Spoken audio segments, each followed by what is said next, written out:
What's going on, everybody, and welcome to Movie Files. My name is Elliot, and I am here to share with you all my spoiler-free review for the Netflix film Apostle. So with Netflix being in the equation, we all know there's tons of good, there's tons of bad content on there. So not only do I want to share with you all my thoughts of the film, but also let you know if it's something actually worth checking out on the platform. So with that, guys, let's talk about Apostle.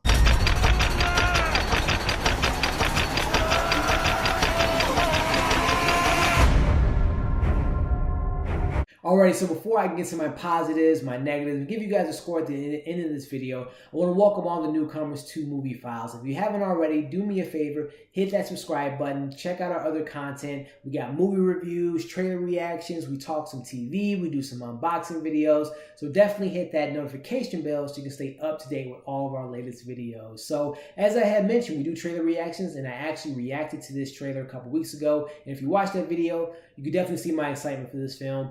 Gareth Evans is such a great director. He writes his own movies, he edits them as well, and I'm a huge fan of the Raid franchise. I love those films. They're some of my favorite action movies ever, so definitely check those out if you haven't, but I'm a huge fan of his work. And then the guy in front of the camera, the man, the lead of this movie, Dan Stevens. I love him in The Guest, but my number one Dan Stevens project on earth right now is Legion. The first two seasons are phenomenal, so if you haven't watched Legion, definitely check that out, but I'm definitely a big fan of Mr. Dan Stevens. So to say I was excited is definitely an understatement. So guys, if you're not too familiar with this movie, this movie takes place in 1905 and follows Thomas Richardson, who's on a mission to find his kidnapped sister, who was taken by this cult that has their own isolated island. So jumping off on the positives, I'm definitely a fan of the different genres that we got in this film. I mean, Gareth Evans brings some horror, he brings some thriller, he also brings a mystery element, and he does a good job of not diving too deep in each of those genres. He gives each genre their own shine,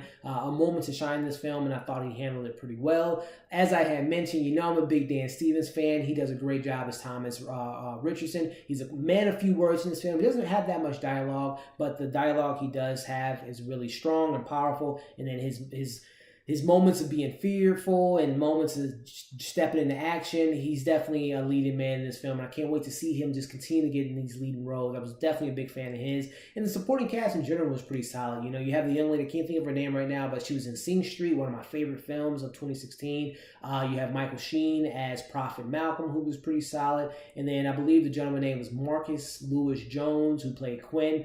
Just all in all, just a pretty solid cast all together, and I thought that everyone brought their A game to this movie. As far as the blood, the guts, we know if you haven't seen The Raid, again, it's martial arts movie, but it's very hyper violent. Like the action in that movie is ridiculous. In this film, when it gets to it, has a lot of blood, has a lot of guts, and that's something that I really appreciate with Netflix. They let their directors just do their thing. This movie is definitely kind of weird, definitely creepy, and has some really interesting moments. But again, when it comes to like the actual action, the horror, I think Mr.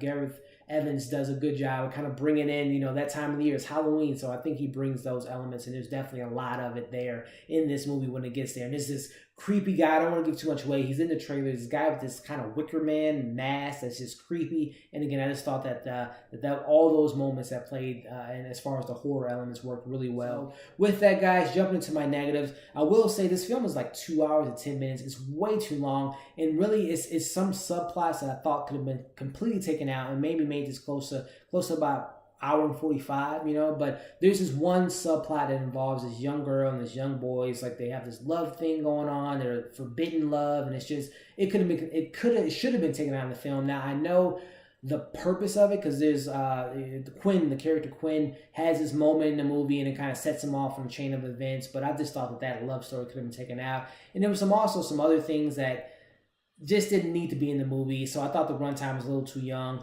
a little too long. There was a little bit of elements of Children of the Corn. You have Prophet Malcolm and Quinn kind of reminded me of the two people in Children of the Corn. What was his name? Isaac and Messiah. I can't remember their names, but they're back and forth kind of reminded me of that. And I'm not a big fan of Children of the Corn. I think when I saw it when I was little, I enjoyed it, but watched it actually recently, doesn't hold up that well, but that's just kind of a nitpick. But there are some other things I didn't really enjoy about the film. There were a lot of unanswered questions. Again, I love horror films, thriller, mysteries, but it was just too much that was just kind of left on the just left for the audience to kind of leave up to their imagination. And I love that in some cases, but in this film they just brought certain things out, like the relationship between Thomas and his dad, the supernatural elements of this film, the man in the mask. Like there was a lot of things that are, you know, again, I can appreciate that in some films, but in this film, there was just too many unanswered questions. And then wrapping up my negatives, this isn't a big thing because I get the ending, but the ending was also just kind of flat. Didn't really work for me. But with that being said, guys, just kind of wrapping up this video. All in all, I think it's one of the better films on Netflix. You know, I think it looks beautiful. Again, I love Gareth Evans as a director. The performances were pretty solid.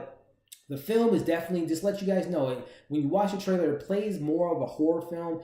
It's not as much horror as you would think based on the trailer. The quick cuts and kind of the torture that you see in the trailer. There's definitely, it's in the movie, but it's not as much as you think it is. It literally takes probably about an hour and 15 minutes before things start to hit the fan. But with that being said, guys, again, I think it's a solid film. I'm giving this film a 3.5 out of 5. It's definitely worth checking out on Netflix. It's one of the better films on Netflix. And again, I recommend checking it out, guys. So with that being said, let me know in the comments if you guys have seen this movie, if you liked it, if you didn't like it. Let me kind of know without giving away too many spoilers. Let me know what you guys thought of this movie. If you liked this video, definitely give it a thumbs up. Like I said, guys, if you haven't already, subscribe to our channel. Definitely keep an eye out for all the content that we currently have on our channel.